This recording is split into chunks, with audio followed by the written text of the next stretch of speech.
सूर्याष्टकम्। श्रीगणेशाय नमः। प्रभाते यस्मिन् भ्युदितसमये कर्मसु नॄणां प्रवर्ते द्वैचेतो गतिरपि च शीतापहरणं गतो मैत्रं पृथ्वी सूरकुलपतेर्यच्युतमहं नमामि श्रीसूर्यं तिमिरहरणं शान्तशरणं त्रिनेत्रोऽप्यञ्जल्या सुरमुकुटसंवृष्टचरणे बलिं नीत्वा नित्यं स्तुति मुदितकालास्तसमये निधानं यस्यायं कुरुत इति धाम्नामधिपति नमामि श्रीसूर्यं तिमिरहरणं शान्तशरणम् मृगाङ्के मूर्तित्वं ह्यमरगणभर्ता कृतीति नॄणां वर्त्मात्मात्मोक्षिणीतविदुषां यश्च यजतां क्रतुर्लोकानां यो लयभरभवेषु प्रभुरयं नमामि श्रीसूर्यं तिमिरहरणं शान्तशरणं दिशखं कालो भूरधिधीरचलं चाक्षुषमिदं विभागो येनायं निखिलमहसा दीपयति तान् स्वयं शुद्धं संविन्निरतिशमयानन्दमजरं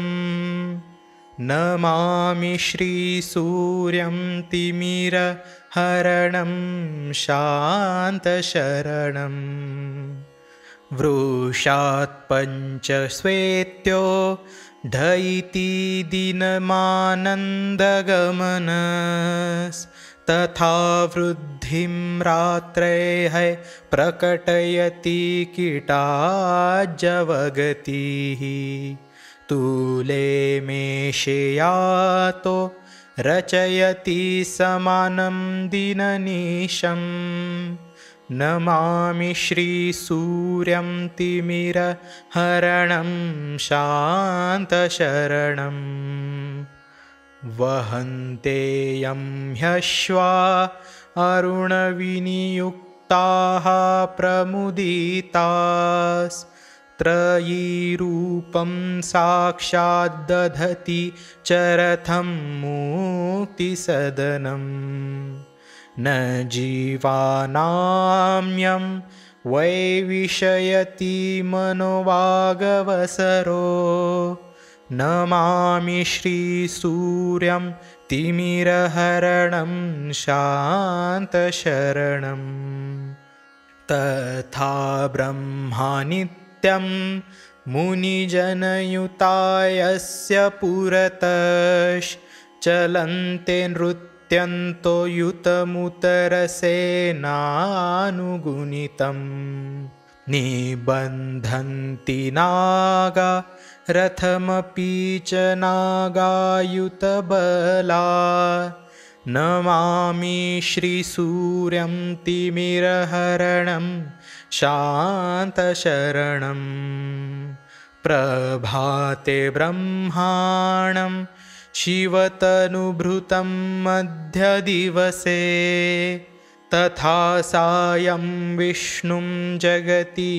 हितकारी सुखकरं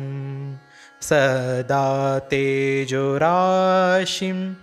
त्रिविवमथ पापघशमनं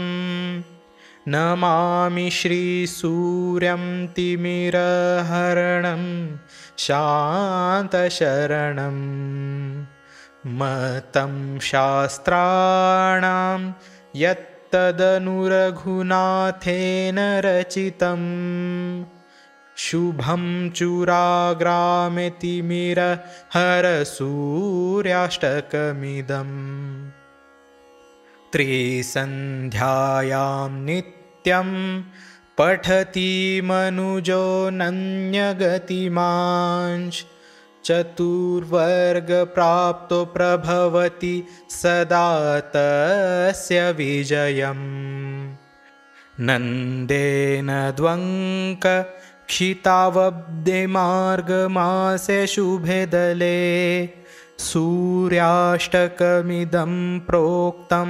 दशम्यां रविवासरे इति श्रीपण्डित रघुनाथशर्मणा विरचितं श्रीसूर्याष्टकं सम्पूर्णम्।